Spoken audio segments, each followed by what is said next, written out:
Surat itu dari luapan perasaan Majnun semakin membebani hati Laila. Hari-harinya dirundung kegelisahan seperti tikaman pisau yang menghujam semakin dalam. Tentunya sang kekasih hanya ingin melukai dirinya dengan keluhan dan celaan pahitnya. Tapi sesungguhnya Majnun mengetahui kesungguhan dan kesetiaan Laila. Maka di akhir surat itu ia mengaku, "Maafkanlah aku, ampunilah aku. Aku tahu tak ada yang dapat menembus bentengmu." Laila mengerti kekasihnya dan merasa begitu terluka mengetahui Majnun menyiksa dirinya sendiri begitu kejam. Jika Majnun bisa bebas menjadi gila di belantara lain dengan kekasihnya, Laila selalu menjadi tahanan, narapidana sang ayah juga suaminya, yang dicintai sekaligus dimanja. Tapi apakah itu bisa meringankan beban nasibnya? Suaminya bagai keledai yang dicocok hidungnya, takluk kepada istri yang selalu memagari limpahan kelembutan bahkan cintanya. Dalam kesetiaan yang penuh dengan kecemburuan, ia tetap setia menjaga pintu gerbang yang ia sendiri tak bisa memasukinya. Ada yang terjadi pada suatu malam yang gelap gulita, segelap orang moro. Laila berlari keluar tendanya. Perasaannya mengatakan malam ini bukanlah malam yang biasa. Kemanakah ia akan pergi? Tidak tahu. Menerjang pekatnya malam, ia hanya mengikuti suara hatinya, membawanya menuju hutan kurma, di mana ada dua jalan setapak bersimpangan.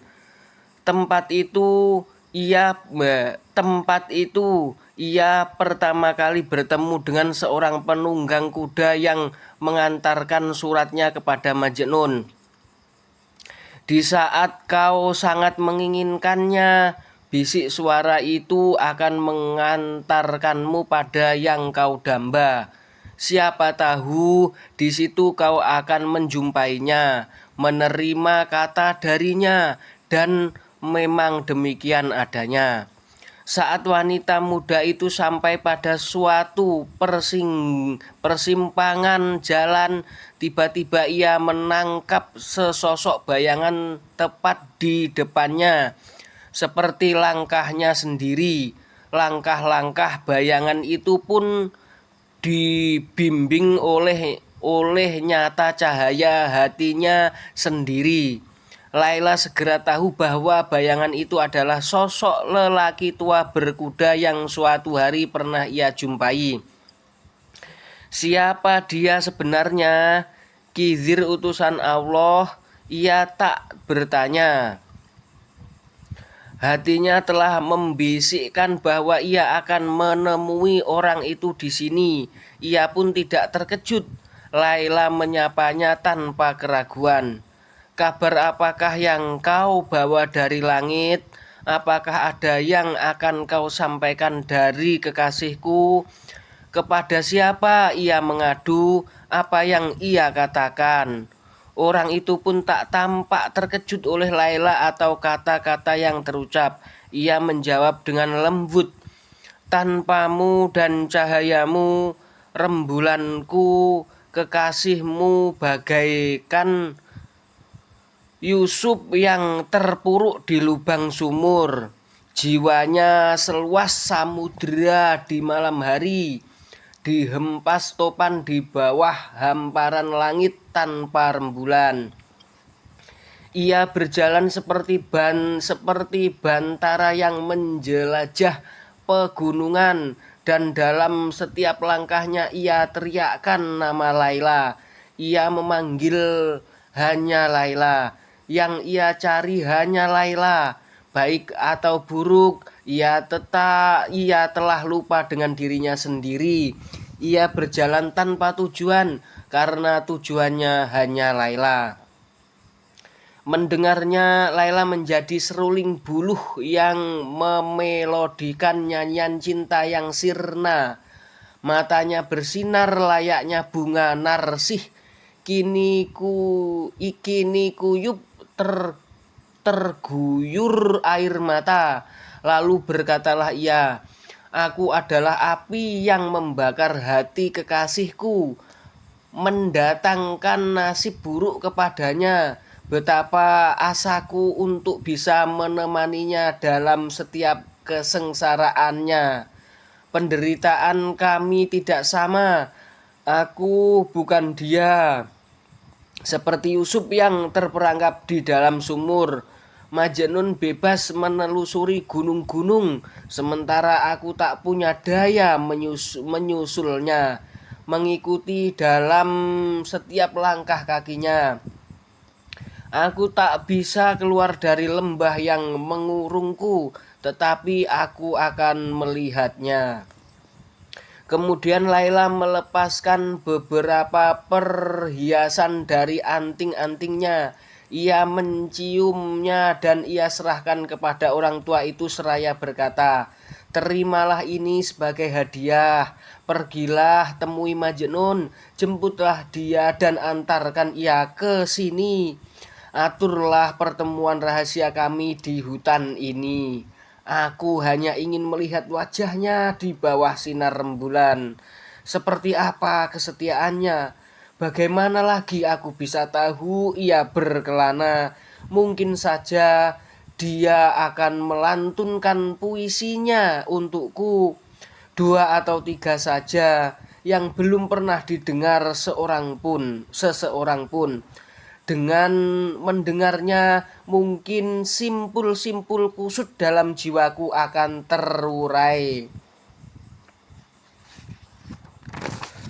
Saat orang tua itu mendengar kata-kata Laila, dengan hati-hati ia mengikat perhiasan yang diberikan kepadanya ke ikat pinggangnya. Lalu ia mengucapkan selamat tinggal kepada wanita yang kecantikannya bagai mutiara yang tiada bandingannya, yang tak seorang pun memasuki cangkangnya. Ia memacu tunggangannya menembus gelap malam, sementara kecemasan dalam hati Laila mengikutinya di sampingnya secara rahasia. Seperti seorang pelaut yang memecah samudra dan melintasi satu pulau ke pulau lainnya, ia menyisir gurun, berpindah dari wadi ke wadi. Tiada satu orang Badui membimbingnya dalam perjalanannya. Ia hanya berserah kepada takdir yang membimbing setiap langkahnya. Akhirnya ia menjumpai sang raja hutan berada di kaki sebuah gunung dengan binatang-binatang yang mengelilinginya. Mukanya muram, menanggung kesedihan mendalam karena perhiasan berharga bendahara itu ada di genggaman orang lain. Ketika mengenali wajah yang tidak asing baginya, seperti percikan embun pagi hari yang menyejukkan, ia melompat seraya memerintahkan dengan keras teman-temannya yang sedang menggeram dan meraung agar tetap tenang. Seketika itu binatang-binatang buas temannya diam. Sang utusan memasuki lingkaran mereka. Ia memberi salam dan kehormatan kepada sang penguasa, membungkuk ke tanah, menyeru dengan puji-pujian atas rahmat langit untuk Majnun dan berkata, "Wahai kau yang berkuasa di negeri cinta, semoga namamu sejaya cinta itu sendiri. Aku diutus Laila yang keindahannya adalah sebuah keajaiban dunia. Ia menghargai ikatannya kepadamu melebihi hidupnya sendiri. Sudah berapa kali matahari dan bulan bergantian mengisi hari dan malam yang membentangkan kenangan. Terakhir kali ia melihat wajahmu dan mendengar suaramu. Kekasihmu yang tiada lelah memikirkanmu dalam tiap hela napasnya ingin bertemu denganmu, sehingga mata dapat bertemu mata walaupun hanya seembus nafas lamanya. Dan tidakkah kau bahagia melihat Laila? Tidakkah kau bisa sedikit saja meruntas belenggu perpisahan, membacakan syair-syair yang akan membawa kedamaian di hatinya, menghidupkan kembali apa yang telah menjadi kenangan, meremajakan kembali apa yang telah usang dan menjadi masa lalu. Dengarlah, di sebuah taman yang ditumbuhi pohon-pohon kurma yang akan menghalangimu dari mata-mata para pengintai. Di tempat itu tiada apa-apa di atasnya kecuali langit yang terbentang, dan di bawahnya tiada apa-apa kecuali bentangan permadani hijau tetumbuhan. Datanglah musim semi dan permata hatimu, penguasa nasibmu menantimu di sana. Sembari berbicara, orang tua itu mengeluarkan pakaian dari kantongnya, lalu dengan ucapan doa-doa ia mengenakannya kepada Majnun yang hampir tuli atas apa yang ia ucapkan. Mungkinkah ia dapat melihat wajah surga sementara ia hidup di dunia? Mampukah debu kecil keajaiban memecah rantai masa? Bagaimana seorang tua ini bisa memahami? Adakah orang yang ada di luar belantara ini mengetahui tentang Majnun? Kebahagiaan Majnun bukanlah seperti kebahagiaan mereka. Mereka dapat memenuhi apa yang mereka inginkan, sementara kerinduan Majnun belum pernah terkenyangkan.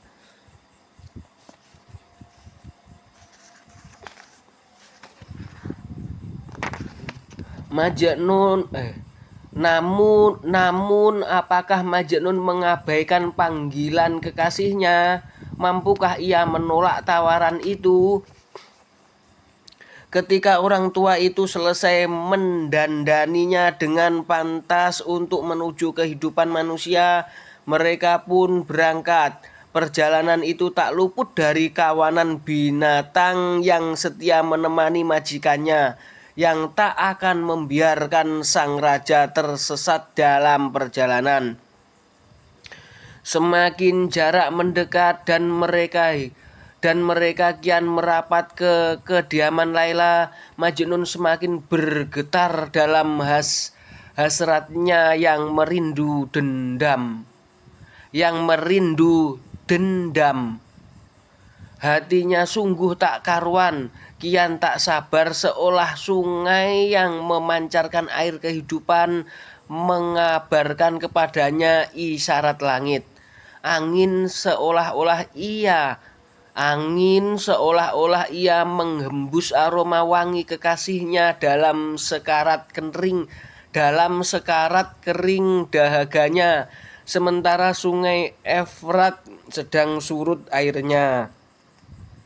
Tidak, sekali lagi nasib yang begitu keras bersikap lembut kepada para pencinta. Pada suatu malam, Majnun dan pemandu disertai dengan kawanannya telah tiba di segerombol tanaman kurma dengan aman, di mana kawanan binatang berkumpul menunggu tuannya kembali. Sendirian, Majnun menuju ke tengah-tengah hutan kurma, duduk beristirahat di bawah naungan pepohonan kurma. Sementara orang tua itu pergi menemui Laila untuk menyampaikan pesan sesuai rencana. Laila yang bersembunyi di tendanya begitu menangkap bayangan di balik tirai tendanya tempat ia lama menanti. Perasaannya beraduk antara ketakutan, keraguan, dan harapan-harapan pertemuan. Walaupun itu adalah harga yang sedikit untuk dapat melihat wajah kekasihnya setelah sekian lama berpisah. Memakai cadar dan tertutupi gelapnya malam yang semakin pekat, Laila berlari menuju taman. Seraya jiwanya melayang-layang, terbang mendahului raganya. Ia melihat Majnun, tetapi berhenti sebelum di pepohonan kurma. Kakinya terasa terpaku ke bumi, lututnya gemetar. Hanya berjarak 10 langkah antara dirinya dan kekasihnya, seolah Majnun berada di dalam lingkaran yang tidak dapat ditembus Laila. Berbalik ke orang tua yang menungguinya, lalu ia berkata, "Wahai Tuan, hanya sejauh ini aku diizinkan melangkah, tidak lebih dari itu. Kini aku seperti lilin yang terbakar. Bila aku mendekati api, aku akan hangus habis terbakar. Kedekatan membawa bencana dan para pencinta harus menjauh darinya. Lebih baik sakit daripada menahan malu karena menanggung lara setelah terbakar gairah pertemuan." Mendengar ketakutan Laila, ia berujar, "Mengapa meminta lebih? Bahkan Majnun sang pencinta sejati tidak meminta lebih. Pergilah, temui kekasihmu, mintalah ia beberapa puisinya untukku.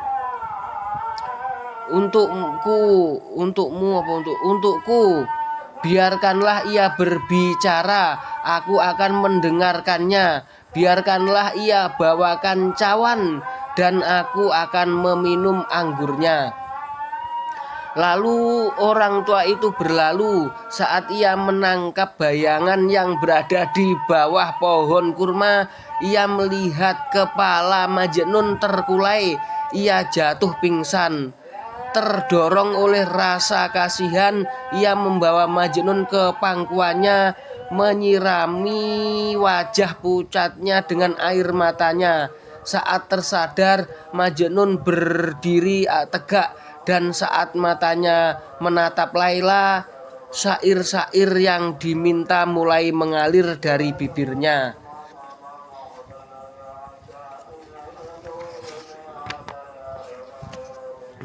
Dan siapakah diriku yang jauh namun dekat darimu? Aku pengemis yang menyanyi. Laila, kau mendengarku? Terbebas dari putaran hidup yang membosankan. Bagiku, kesunyian dan kesedihan adalah kebahagiaan. Kehausan di arus duka, kegembiraan. Aku tenggelam. Wahai anak mentari, aku menderita di malam hari. Walau terpisah, dua jiwa tidak terpadu abadi. Sebab milikku adalah milikmu, menyatu di dalam hati. Kita adalah dua teka-teki bagi dunia. Meski desah dan keluhan berasal dari dua bibir kita, sesungguhnya itu berasal dari satu mulut saja. Bila pisau perpisahan membelah kita menjadi dua, satu cahaya kemilau menyelimuti kau dan aku, seperti di alam lain, walau terhalang oleh waktu. Meski di sini terpisahkan, di sana kita satu adanya. Bila tubuh-tubuh yang putus asa terpisah, jiwa-jiwa bebas mengembara dan bercengkerama. Aku akan hidup abadi dan malaikat maut sendiri tak lagi berkuasa mengendalikan jiwaku ini. Bersama dirimu dalam kekalahan, aku hidup hanya bila kepadaku nafasku kau tiupkan. Tubuh Laila gemetaran ketika syair-syair itu terlantun. Majnun kembali melantunkan syair-syairnya yang lain. Tiba-tiba sang pujangga itu jatuh terdiam. Lalu ia melompat dan seperti sekelebat bayangan ia pergi menuju gurun. Ia tahu walaupun sedang mabuk anggur, kita hanya boleh merasakan kenikmatannya hanya di dalam surga.